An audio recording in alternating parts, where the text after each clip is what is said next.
قصة الرجل المؤمن وزوجته والبحر العاصف. إن قوة الإيمان بالله سبحانه وتعالى تتجلى في الشدائد، فثق دائما بربك، فهو الرؤوف الرحيم بعباده، وبيده كل شيء. وعندما يمر الإنسان بابتلاء أو محنة، عليه أن يلتجئ إلى الله سبحانه وتعالى، ويأخذ بالأسباب حتى تنجلي الغمة بإذن الله القادر على كل شيء. فلنتعرف معا على قصة الرجل المؤمن وزوجته والبحر العاصف والدروس المستفادة منها. القصة: كان هناك زوجان خرجا يوما في رحلة بحرية. أمضت السفينة أياما عدة في البحر، إلى أن هبت عاصفة شديدة كادت أن تغرق السفينة. الرياح كانت عاتية، والأمواج هائجة، وامتلأت السفينة بالمياه. سادت أجواء الرعب والخوف بين الركاب، حتى قائد السفينة اعترف لهم بأن الوضع خطير، وأن النجاة تتطلب معجزة من الله.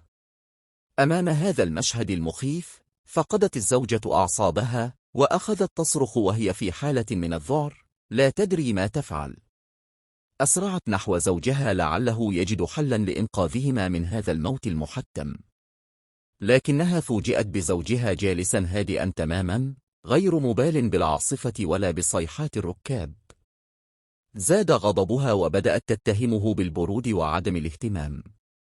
حينها نظر الزوج إليها بهدوء، ثم استل خنجره ووجهه نحو صدرها قائلا بحزم وصوت صارم: ألا تخافين من هذا الخنجر؟ فقالت له بتلقائية: لا، لأنه ممسوك بيد من أثق به وأحبه. ابتسم الزوج وقال: وهكذا أنا، فهذه الأمواج العاتية ممسوكة بيد من أثق به وأحبه، فلماذا الخوف إن كان هو المسيطر على كل الأمور؟ الدروس المستفادة: إذا تعبتك أمواج الحياة، وعصفت بك رياح المشاكل، فلا تخف. تذكر أن الله يحبك، وهو القادر على كل شيء، فلا تقلق إذا كنت تثق به. الإيمان والاطمئنان هما مفتاح النجاة من كل عاصفة.